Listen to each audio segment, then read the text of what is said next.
Very warm welcome to all of you. एक बार फिर दोबारा से आप सभी लोगों का स्वागत है और अभिनंदन है। आज हम लोग कोडिंग डिकोडिंग पढ़ने वाले हैं। कोडिंग डिकोडिंग का ये थ्योरी पार्ट है और ये पार्ट 1 है इसका, और इसके बाद इसका पार्ट 2 पढ़ेंगे। Disclaimer: The images, text and other materials used in our presentations are for educational purposes only. We respect the intellectual property rights of the original creators and owners. If you are the owner and have any concern or issues, please contact us at sathi@iitk.ac.in and we shall remove the same. Thank you. सबसे पहले हम लोग बात करते हैं कि coding decoding के trend analysis की। तो बेसिकली ये ट्रेंड एनालिसिस है क्या? ये ट्रेंड एनालिसिस होता ये है कि इसमें number of questions asked in previous year with in a chapter, मतलब पर्टिकुलर उस चैप्टर से या जो भी चैप्टर हम लोग पढ़ रहे हैं, जैसे हमने कोडिंग डिकोडिंग इस वक्त पढ़ रहे हैं, तो कोडिंग डिकोडिंग से रिलेटेड प्रीवियस ईयर के अंदर, पिछले 4-5 सालों के अंदर वो क्वेश्चन कब किस एग्जाम के अंदर सबसे ज्यादा बार पूछा गया है, किस टाइप से सबसे ज्यादा क्वेश्चन आए हैं। जैसे कोडिंग डिकोडिंग है, अब कोडिंग डिकोडिंग के अंदर ये तो नहीं कि एक तरीके के क्वेश्चन होंगे, उसमें 6-7 तरीके के क्वेश्चंस होते हैं। तो 6-7 तरीके के क्वेश्चंस में सबसे ज्यादा कौन से क्वेश्चंस आते हैं, ये मैक्सिमम टू मिनिमम टाइम्स आपको दिया हुआ है। जैसे सबसे पहले अगर मैं बात करूं एसएससी सीएचएसएल 2023 की, इसके अंदर टायर 2 एग्जाम के अंदर देखा गया कि सबसे ज्यादा जो क्वेश्चन पूछे गए हैं वो नंबर कोडिंग से पूछे गए, उससे कम लेटर कोडिंग से, उससे कम सब्स्टिट्यूशन कोडिंग से, फिर सिंबल कोडिंग से, देन आफ्टर कंडीशनल कोडिंग से, फिर कंपैरिजन कोडिंग से, और उसके बाद फिक्टिशियस लैंग्वेज के जो क्वेश्चंस होते हैं, कोडिंग के क्वेश्चंस होते हैं, उनसे। यहीं पर सीजीएल 2023 की बात करूं तो सबसे ज्यादा लेटर कोडिंग से क्वेश्चन ज्यादा आए थे, और सीपीओ 2023 में भी लेटर कोडिंग से क्वेश्चंस ज्यादा आए थे। देन आफ्टर नंबर कोडिंग, फिर सब्स्टिट्यूशन कोडिंग, फिर comparison coding, fictitious, symbol, conditional, ये सारी कोडिंग्स आपके इसमें पूछी गई थी। अगर ज्यादा से ज्यादा क्वेश्चंस की बात करूं तो आप ये देख सकते हैं कि 56 क्वेश्चंस सबसे ज्यादा इसमें पूछे गए। एक बार 77 क्वेश्चंस भी पूछे गए हैं। 56 क्वेश्चंस पूछने के लिए सीजीएल 2023 के अंदर ही बहुत ज्यादा क्वेश्चंस इससे पूछे गए। अब इसका मतलब ये होता है, इसका मतलब ये एग्जाम के पॉइंट ऑफ व्यू से ये कहीं ना कहीं टॉपिक जो है वो इंपॉर्टेंट होने वाला है। तो इसीलिए इस चैप्टर को बहुत ध्यान से समझना है, कितने तरीके की कोडिंग है, कौन कौन से क्वेश्चन हमसे पूछेगा। अब यहां से एक बात बिल्कुल क्लियर हो जाती है कि 1 2 3 4 5 6 7 टोटल 7 तरीके की कोडिंग है। 7 टाइप्स ऑफ कोडिंग डिकोडिंग। तो 7 तरीके की जितनी भी कोडिंग डिकोडिंग है उन सभी को हम लोग यहां पर पढ़ेंगे। तो सबसे पहले यहां पर हमने 2.1 कोडिंग को पढ़ते हैं कि कोडिंग एंड डिकोडिंग बेसिकली होता क्या है। When any letter, word, sentence is written or said in such a language which hides the actual meaning of that particular letter, word, sentence from others except the desired person, that process is called coding.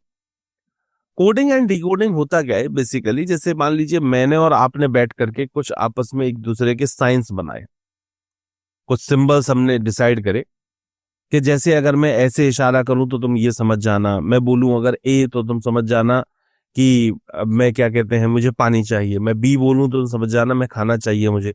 तो ये मेरे और तुम्हारे द्वारा एक coding कोई सी बनाई हुई है। अब मैं कभी भी अगर सब लोग बैठे और मैं अगर ए बोलूंगा तो बाकी लोगों के लिए तो वो ए है, लेकिन मेरे और तुम्हारे लिए वो क्या चीज हो जाएगी, ए का मतलब कि हाँ मुझे प्यास लगी है, बी का मतलब हाँ मुझे भूख लगी है। तो ऐसे ही इसी को ही बोला जाता है कोडिंग एंड डिकोडिंग, मतलब कोड देना और फिर उसे डिकोड करना। अब ऐसा ही कुछ यहां पर भी होता है। यहां पर कुछ वर्ड दिए जाते हैं, लेटर्स होते हैं, कुछ सेंटेंसेस होते हैं, उनका मीनिंग जो दिया जाता है वहां पर वो कुछ और दिया जाता है और एक्चुअल मीनिंग उनका कुछ और होता है। तो यही सब चीजें हम लोगों को इसके अंदर फाइंड आउट करनी होती हैं और जो भी क्वेश्चंस उस पर पूछे जाते हैं उनके आंसर देने होते हैं। 2.2, अब यहां पर डिकोडिंग क्या है? It means in tracing out the actual meaning of a coded letter, word, sentence.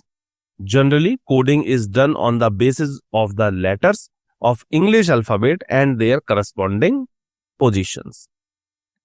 तो बेसिकली होता क्या है कि कोडिंग डिकोडिंग के अंदर जो भी आपके लेटर होते हैं, वर्ड होते हैं, सेंटेंसेस दे रखे हैं, उसको हम कहीं ना कहीं जो कोड्स दिए गए और फिर हमने उनको डिकोड किया. That's why it is called coding and decoding. In these questions, a word is coded in a particular way. एक particular way में इनको कोड किया जाता है. And candidates are asked to code other word in the same way. As the matter of the fact, there exists no uniform and particular type or category of these questions according to which we could classify questions of coding decoding. To solve the questions based on coding decoding, first of all, it is necessary to remember the word of the positions of all alphabetical letters, both in forward and backward order. Several ways for remember the wording these position easily are discussed here. अब सबसे पहले हम लोगों को coding decoding पढ़ने से पहले हमें पहले कुछ अल्फाबेटिकल जो लेटर्स होते हैं उनके बारे में कुछ इंपॉर्टेंट चीजों को समझना होगा. Position of letters are of two type. अब पोजीशन ऑफ लेटर्स जो होते हैं वो दो तरीके की होती हैं. एक फॉरवर्ड होती है, एक बैकवर्ड होती है और तीसरा इसके अंदर ऑपोजिट होता है. तो फॉरवर्ड और बैकवर्ड समझते हैं पहले. Position of letter, forward order position, left to right. जैसे एबीसीडी हम लोग लिखते हैं तो लेफ्ट से राइट की तरफ मूव कर रहे होते हैं और एबीसीडी लेफ्ट से राइट की तरफ मूव करते हुए लिखी जाती है. उन सभी के कोई ना कोई एक प्लेस वैल्यू होते हैं, तो वो प्लेस वैल्यू यहां पर मेंशन करे गए हैं, समझाए गए. सबसे पहले जैसे यहां पर है, जैसे A1 पर है, B2, C3, D4, इस तरीके से अगर हम लोग जा रहे हैं तो सभी लेटर्स के हम लोग प्लेस वैल्यू निकाल रहे हैं. E5 पर है, F6 पर है, G7 पर, ऐसे करते हुए Z जो है वो 26 लेटर हो जाता है. After that backward order position हम लोग समझते हैं फ्रॉम राइट टू लेफ्ट, मतलब राइट से लेफ्ट की तरफ मूव करना. अब इसमें क्या है, इंग्लिश लेटर्स जैसे Z को 1 माना गया, Y को 2 माना गया, X को 3, W को 4, इस तरीके से करते हुए जा रहे हैं तो A जो है वो 26th लेटर बन जाता है. तो यही डिफरेंस है main forward and backward order positions के अंदर. Students find too difficult to remember the word backward order position, but if they keep forward order position of letter in their mind, they can easily calculate the backward order position of letter in the following ways.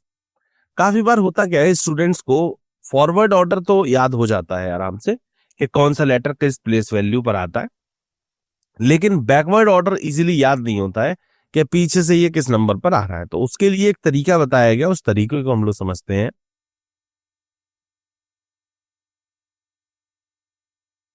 Backward order position of ए. अब मान लीजिए मुझे ए का position निकालना है back से, तो करना क्या है कि 27 में से, ये वैल्यू हमेशा 27 ही रहती है, 27 में से माइनस किया जाएगा फॉरवर्ड ऑर्डर पोजीशन ऑफ ए. मतलब ए आगे से कितने नंबर पे आता है, ए आगे से आता है 1 नंबर पे, तो 27 में से माइनस किया जाएगा फॉरवर्ड ऑर्डर पोजीशन को. 27 में से 1 माइनस किया तो 27 में से 1 गया तो क्या आया, 26. दैट मीन्स कि ए जो है वो पीछे से किस नंबर पे आएगा, 26 नंबर पर आने वाला है. 27 माइनस 1 दैट इक्वल्स टू 26. ऐसे आप किसी भी लेटर का फाइंड आउट कर सकते हैं. जैसे सपोज दैट मुझे टी का पता करना है कि पीछे से टी किस नंबर पे आ रहा है, इधर से टी कितने नंबर पर है, 20 पर, तो 27 में से जब आप 20 को डिवाइड करते हैं दैट मीन्स कितना आता है, 27 में से 20 डिवाइड किया तो दैट मीन्स 7 आया.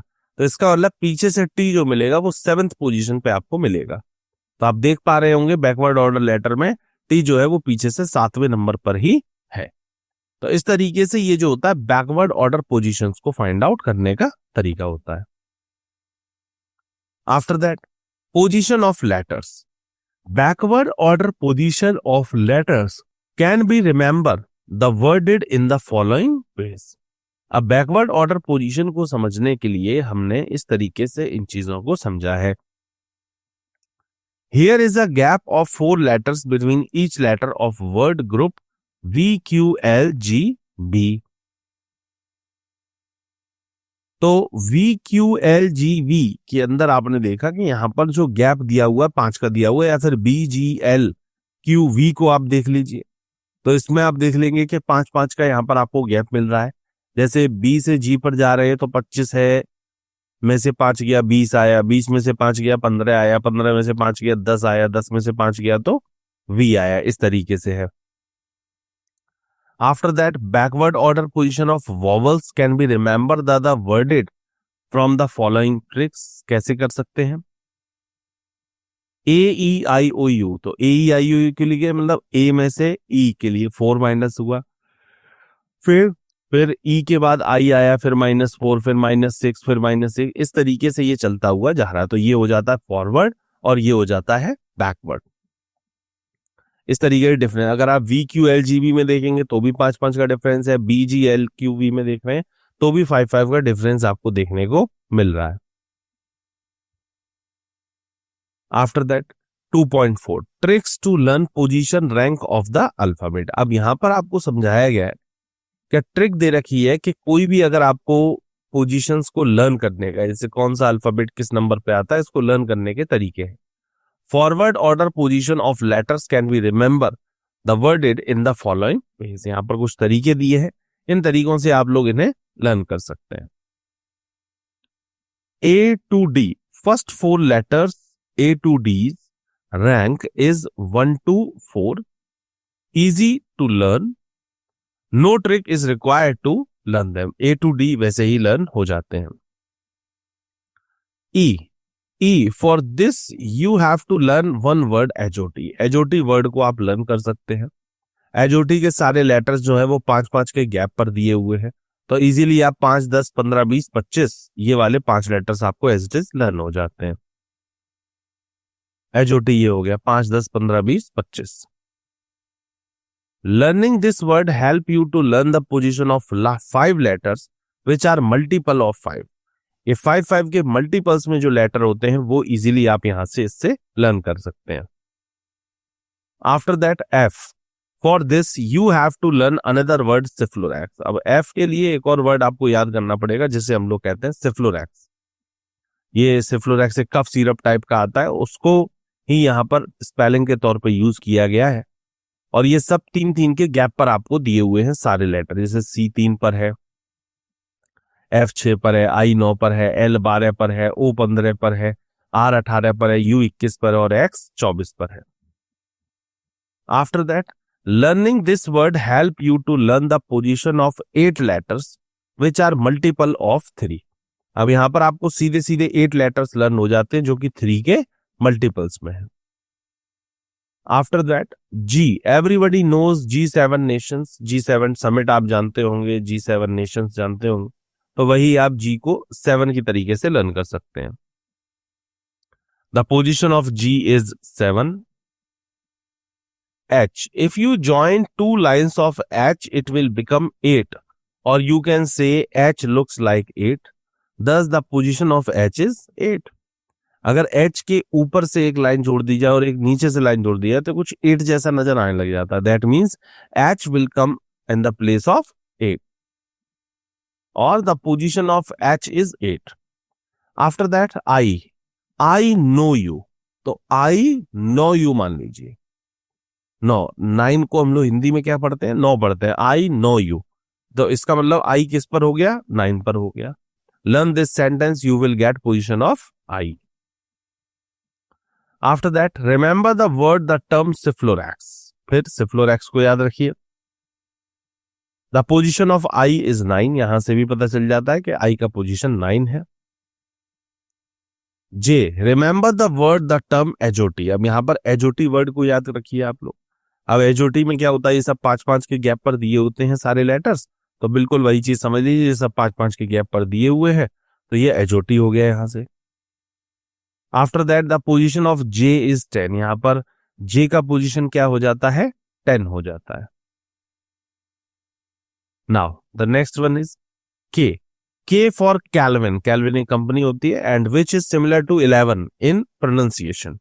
प्रोनाउंसिएशन के अंदर K कैल्विन या 11 एक जैसा मीनिंग होता है, तो K कैल्विन हो गया या 11 हो गया।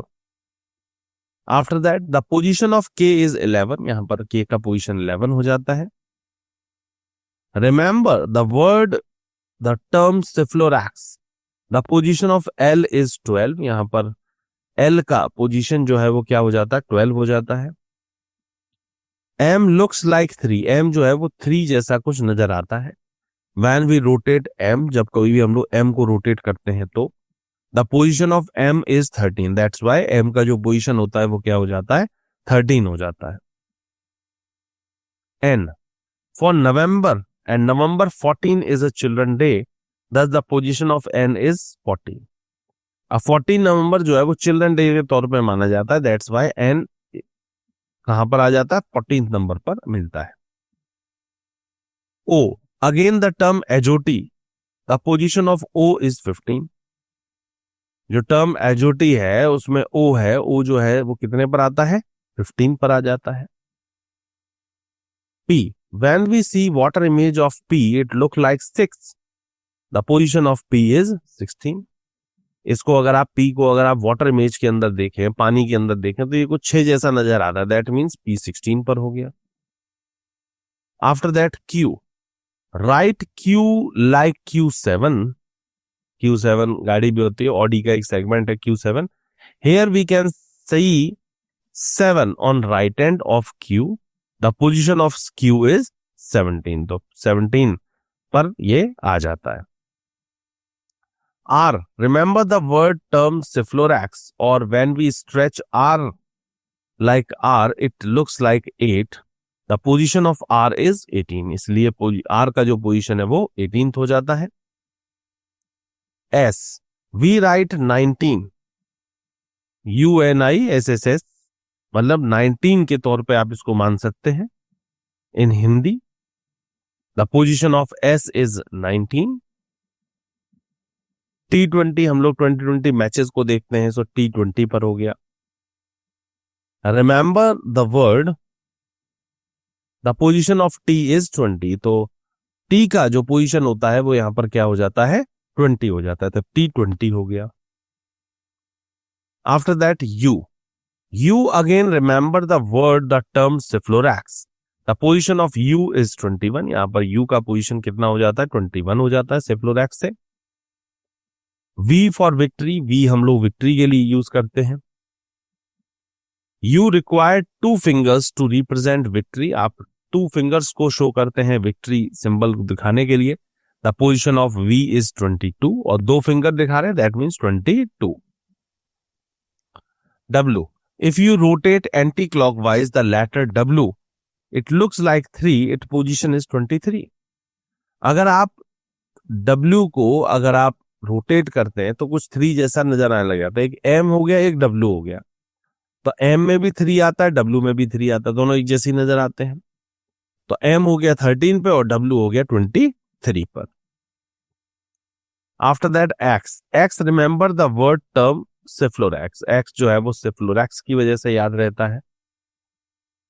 और it is being divided into 4 parts, और इसको हम लोग 4 पार्ट्स में भी डिवाइड कर सकते हैं X को कुछ इस तरीके, दैट मीन्स X जो है वो कितने पर है, 24 पर है। The position of X is 24। Y, remember the word term एजोटी, the position of Y is 25। एजोटी से पता चलता है कि Y जो है वो 25 पर आता है। Z, last letter is Z, its position is 26, और लास्ट लेटर तो याद करने की जरूरत ही नहीं है, ये तो वैसे ही पता होता है कि A का अपोजिट Z है, या A के लास्ट में जाकर के Z आता है, तो वो 26 नंबर पर पहुंचता है। तो ये कुछ ट्रिक्स आपको दे रखी थी ये अल्फाबेट का पोजीशन लर्न करने के लिए। आफ्टर दैट 2.5 ऑपोजिट लेटर, अब यहीं पर ही समझाया गया ऑपोजिट लेटर्स को। There are called opposite letters as the forward order corresponding position of an opposite letter is as same as the backward order corresponding position of its opposite letters। तो ये आपको सबसे पहले यहाँ पर लेटर्स मेंशन करे हुए हैं, ABCDEFN से लेकर के पूरा Z तक के, ठीक है। तो ये एक दूसरे के सब अपोजिट है, जैसे A का अपोजिट Z है, B का अपोजिट Y है, C का अपोजिट X है, D का अपोजिट W है, E का अपोजिट V है, F का अपोजिट U, G का अपोजिट T, H का अपोजिट S, I का अपोजिट R, J का अपोजिट Q, K का अपोजिट P, L का अपोजिट O और M का opposite N। A and Z is a pair of opposite letter. A और Z जो है ये ऑपोजिट लेटर्स के क्या है, पेयर दिए हुए हैं।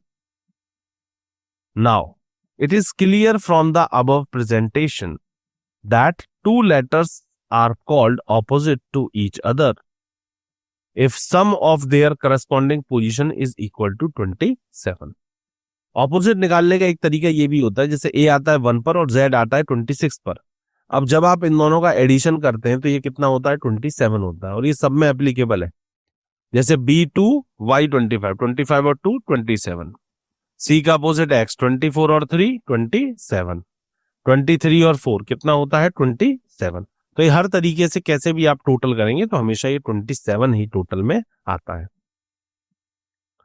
Note, opposite position of any letter equals to 27 minus corresponding position of the letter।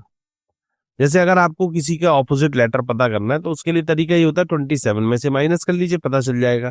जैसे इधर से J जो है वो 10 पर आता है, अब मुझे पीछे से पता करना है कि वो किस नंबर पे आता है या मुझे इसका अपोजिट पता करना है, तो सिंपल सी बात है कि 27 में से माइनस करूंगा मैं 10, दैट मीन 17, तो ये 17th प्लेस पर आएगा। आप ये भी कह सकते हैं इसके अंदर, है ना। तो इसके लिए ऑपोजिट पोजीशन ऑफ A का निकालना है, तो 27 में से माइनस करिए करस्पॉन्डिंग पोजीशन ऑफ A, तो 27 minus 1 equals to 26, that means Z। The pair of opposite letter can easily to be remember the worded in the following ways. तो इस तरीके से हम ये किसी भी लेटर्स को ऑपोजिट के तौर पे लर्न कर सकते हैं। अब यहां पर कुछ दे रखी हैं tricks to remember opposite letter. यहां पर कुछ ट्रिक्स दी हैं ऑपोजिट लेटर लर्न करने के लिए।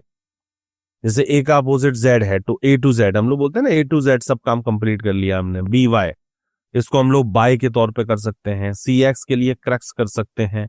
DU के लिए DW के लिए DU कर सकते हैं। EV के लिए इलेक्ट्रिक व्हीकल कर सकते हैं।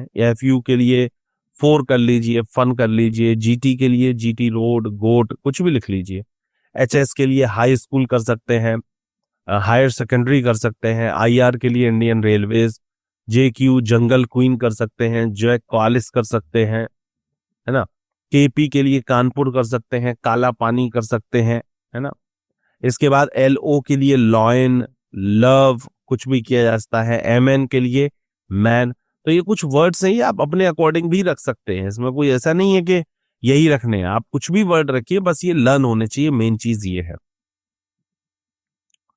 ना। अब यहां पर हम लोग ये, अब तक हमने इसकी ट्रिक्स सीखी सारी, कि लेटर से रिलेटेड सारी बातें समझ ली। अब यहां पर सबसे पहली आती है 2.7 टाइप 01 लेटर कोडिंग। तो बेसिकली टोटल 7 तरीके की कोडिंग थी, उसमें सबसे पहली है letter coding.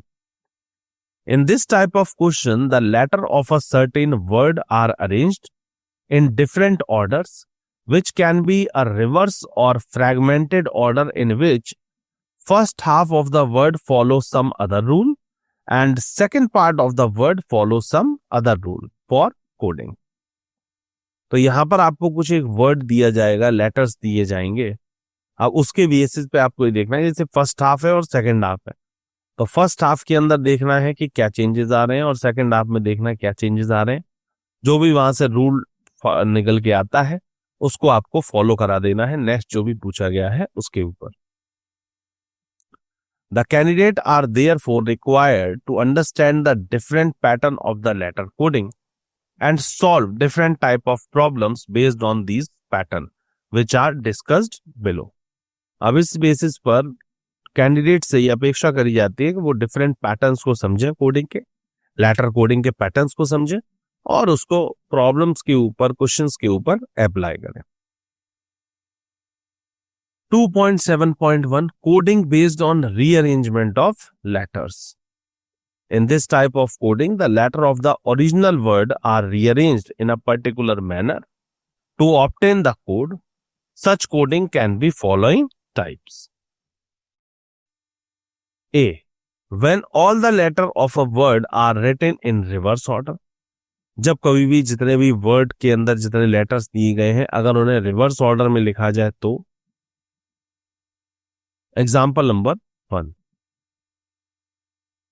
In a certain code, if Rehan is written as Naahir, then how is Suresh written in that code language? एक सर्टेन कोड लैंग्वेज में रेहान को अगर ये लिखते हैं तो सुरेश को क्या लिखा जाएगा? ऑप्शंस दिए गए थे A, B, C and D. Now look into the solution of this question. As Rehan को इन्होंने नाहिर बना दिया तो हुआ क्या है कि जो भी लेटर्स थे उनको पीछे की तरफ से लिखा गया.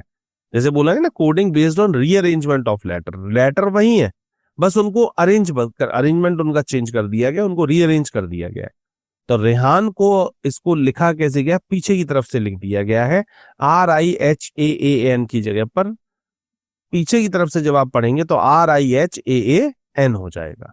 तो जस्ट बैकवर्ड ऑर्डर में इसको मेंशन किया गया है, ज्यादा कुछ नहीं है. सिमिलरली नेक्स्ट बनाया गया सुरेश के लिए. SURESH है तो पीछे की तरफ से करेंगे तो SURESH हो जाएगा. ये हो जाएगा इसके लिए बिल्कुल सही जवाब. तो HSERUS that means A option is correct answer. तो सुरेश के लिए जो कोड बनके तैयार हो रहा है वो ये कोड बनके तैयार हुआ है.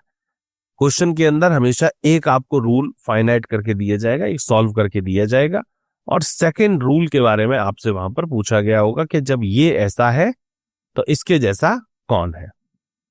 हमेशा इसी तरीके से सारे क्वेश्चंस आते हैं. Now moving to the next one. Coding based on replacement of letter. पहले क्या था? रीअरेंजमेंट था. अब क्या है? रिप्लेसमेंट है. In this type of coding, the letters of the word are replaced by other letter following a certain pattern to obtain the code. Such coding can be following types. तो इस तरीके की coding में क्या होता है कि कुछ आपको यहाँ पर वर्ड्स दिए होते हैं और उनके अंदर जो लेटर्स होते हैं उनको कुछ रिप्लेस किया जाता है और रिप्लेस करने के बाद फिर आपको देन आफ्टर ये देखना होता है कि इसमें कौन सा लॉजिक लग रहा है और वही लॉजिक को आगे भी फॉलो करना होता है.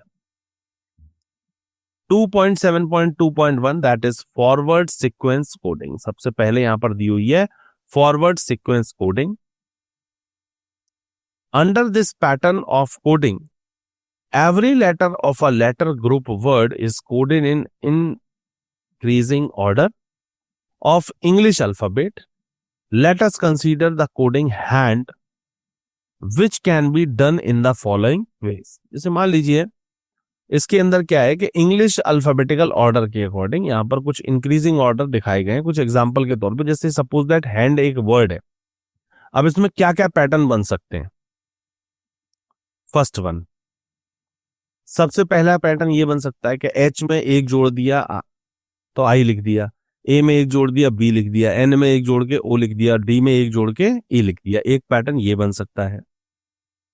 देन आफ्टर सेकंड वन ये बन सकता है कि HAND था तो H में +1 करके स्टार्टिंग से ना लिख के पीछे से लिखते हुए आ रहे हैं. तो I, फिर उसके बाद A में +1 किया तो B, फिर N में +1 किया तो O और फिर D में +1 किया तो E. तो ऊपर भी वही है IBOE और नीचे भी वही है IBOE, बस इनका सीक्वेंस चेंज हो गया है क्योंकि पीछे की तरफ से लिखना शुरू किया था. After that third one, hand को कुछ इस तरीके से 5 4 3 2 प्लस करते हुए गए. H में +5 किया तो M आया, A में +4 किया तो E आया, N में +3 किया तो Q आया, D में +2 किया तो F आया और पीछे की तरफ से लिखते हुए आगे की तरफ आ रहे हैं. After that fourth one is ये दिया हुआ है HAND था, H में +1 किया I आया, A में +2 किया C आया, N में +3 किया तो Q आया और D में +4 किया तो H आया. इस तरीके से 1 2 3 4 ऐड होता हुआ जा रहा है. Now 2.7.2 coding based on replacement of letter वही चल रही है। अब यहाँ पर एक आपको एग्जाम्पल दिया गया, ये तो आपको हैंड के वो बताए गए थे कि किस किस तरीके से क्वेश्चंस बन सकते हैं। अब यहाँ पर आपको एक सीधे ही एग्जाम्पल दे दिया गया कि if Arjun is coded as CTLWP then how is Aakash coded in that code language. तो आकाश को किस तरीके से लिखा जाएगा। ऑप्शंस दिए गए थे माउस, B option CMCUJ, after that LHBJG और JX और उसके बाद JDLJV। Now looking to the solution of this question. अब अर्जुन था तो अर्जुन को इन्होंने क्या किया है कि +1 करके लिखा। ए में +1 +2 किया तो C आया, R में +2 किया तो T आया, J में +2 किया तो L आया, U में +2 किया तो W आया और N में +2 किया तो P आया। तो CTLWP बन गया।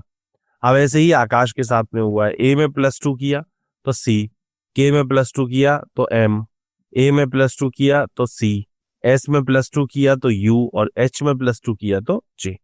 तो CMCUJ ये इसके लिए बिल्कुल सही जवाब है और जो कि आपको बी ऑप्शन के ऊपर दिया हुआ है। तो आकाश का CMCUJ बनके तैयार होने वाला है।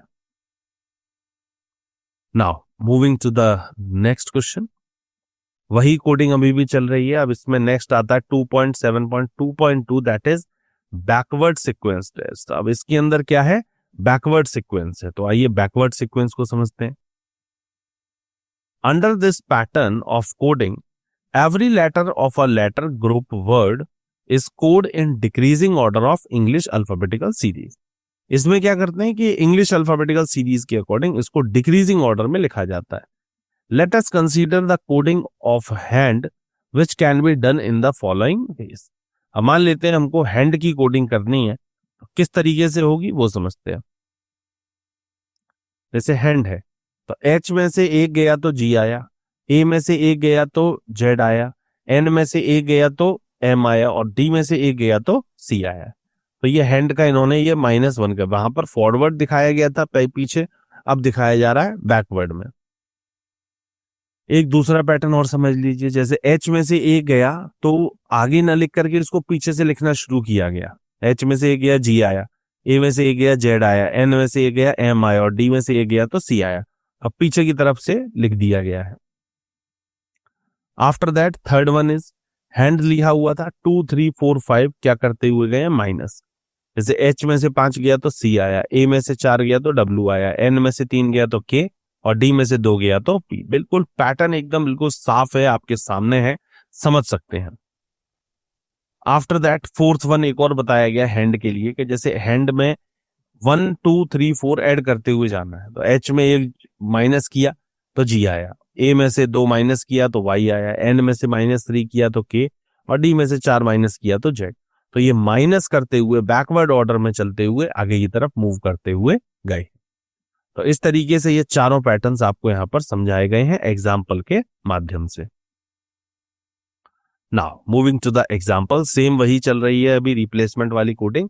अब इसमें एक एग्जाम्पल दिया गया है आपको, पहले फॉरवर्ड समझाया फिर फॉरवर्ड का ही एग्जाम्पल दिया, बैकवर्ड समझाया तो बैकवर्ड का ही एग्जाम्पल आया कि if in a certain code language Ayush is written as ZXTRG then how will short be written in that code language. तो शॉर्ट को कैसे लिखा जाएगा। Options are RGNQS, RCTHS, RAGUK और AKCMD।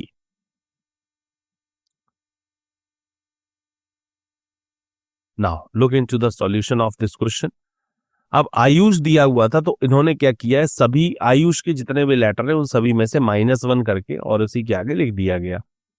तो A में से एक गया तो Z आया, Y में से एक गया तो X आया, U में से एक गया तो T आया, S में से एक गया तो R आया और H में से एक गया तो G आया। सिमिलरली शॉर्ट के साथ में हुआ है, S में से एक गया तो R, H में से एक गया तो G, O में से एक गया तो N और R में से एक गया तो Q और T में से एक गया तो S।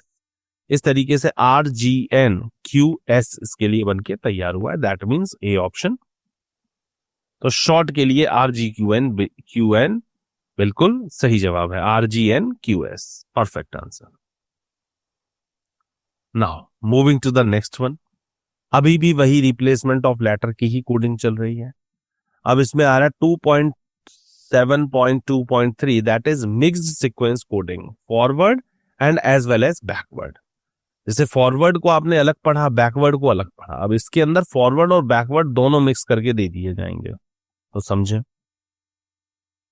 Under this pattern forward and backward sequence coding takes place simultaneously. Let us consider the coding of hand which can be done in the following ways. फिर दोबारा से हैंड का एक एग्जांपल लेते हुए आपको समझाने की कोशिश करी जा रही है कि फॉरवर्ड और बैकवर्ड सीक्वेंस किस तरीके से कोड किया जाएगा। जैसे सबसे पहले यह है, तो हैंड के लिए इन्होंने क्या किया, जैसे एच में +1 किया तो आई, फिर ए में से -1 किया तो जेड, एन में +1 किया तो ओ, और डी में से एक घटाया तो सी। IZOC मतलब +1 -1 +1 और उसके बाद दोबारा से -1। आफ्टर दैट सेकेंड वन ये क्या है, HANDCOZI बना, -1 +1 -1 +1 ये करते हुए गए हैं। तो पहले बन रहा था कुछ और, अब बन रहा है कुछ और, मतलब लेटर वही है, COZI ही मूव कर रहा है, बस क्या है कि अब की बार पीछे की तरफ से लिख दिया गया, पहले आगे की तरफ से लिखा हुआ था। After that third one is hand का एक और तरीका बनाया गया कि +1 -2 +3 -4।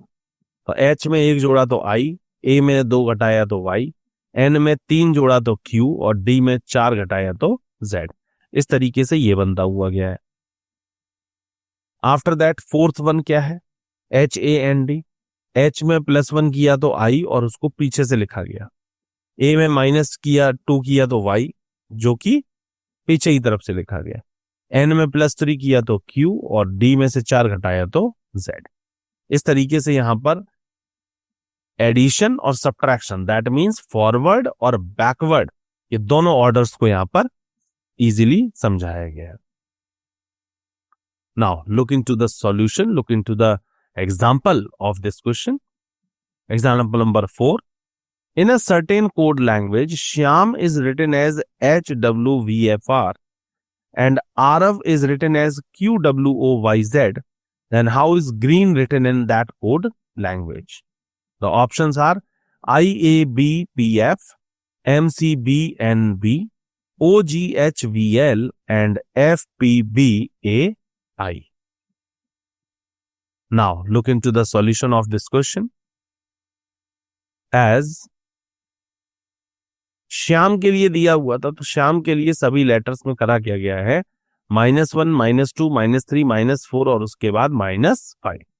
ऐसे ये 1 2 3 4 5 माइनस होता हुआ जा रहा है और पीछे की तरफ से लिखना शुरू किया गया। एंड आरव के लिए भी यही हुआ है कि 5 4 3 2 1 हुआ है और वो भी माइनस में, और पीछे की तरफ से लिखना शुरू किया गया है।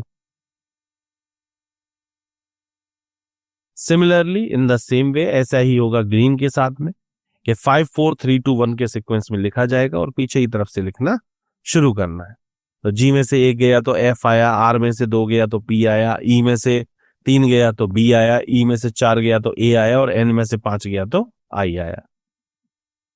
दैट मीन्स ग्रीन के लिए बनेगा IABPF। So A option is correct answer. Now moving to the next one. Next one भी अभी वही है, रिप्लेसमेंट ऑफ लेटर की ही कोडिंग चल रही है, लेकिन इसके अंदर अब बताया गया 2.7.2.4 के अंदर direct letter coding, direct letter coding को कैसे किया जाएगा। In this type of coding some letter group words are assigned some codes which do not follow any particular rule but are direct codes of a particular letter of the letter group words. These direct codes are then used to form a codes of an another given word.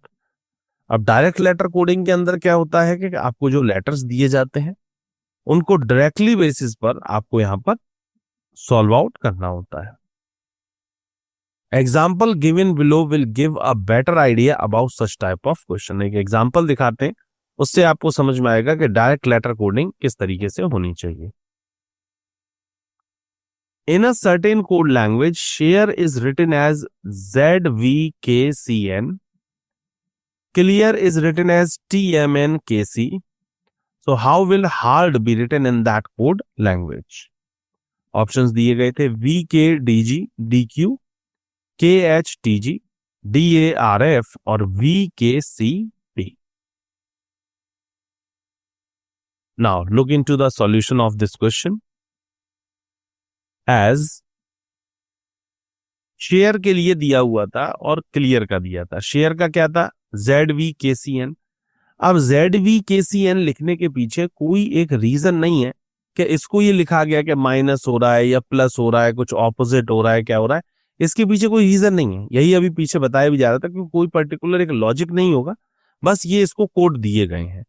Clear के सभी letters को TMNKC लिखा गया है, बस दिया गया है. तो ये एक तरीके से फिक्स कोडिंग के क्वेश्चन है. फिक्स कोड मतलब कि सबके कोड दिया, जैसे H जहां पर भी यूज हो रहा है इसका मतलब V है, A का मतलब K है, R का मतलब C है, A का मतलब K है और R का मतलब C है, इस तरीके से. अब ऐसे ही हार्ड का कोड आपसे पूछा गया है, तो हार्ड का कोड निकालने के लिए H का आपको पता है कि V है, इसके बाद A का आपको कोड पता है कि K है और R का पता है कि C है. दैट मीन्स V के C तो एटलीस्ट होना ही होना चाहिए. तो आपके पास सिर्फ एक ही ऑप्शन ऐसा है जिसके अंदर V के C आपको दिया हुआ है, और जो कौन सा है? D option. तो VKCP इसके लिए बिल्कुल सही जवाब हो जाए. आप कहेंगे सर कि हार्ड के लिए डी का तो कुछ दिया नहीं है, तो डी का कैसे कर लें कि P ही होगा.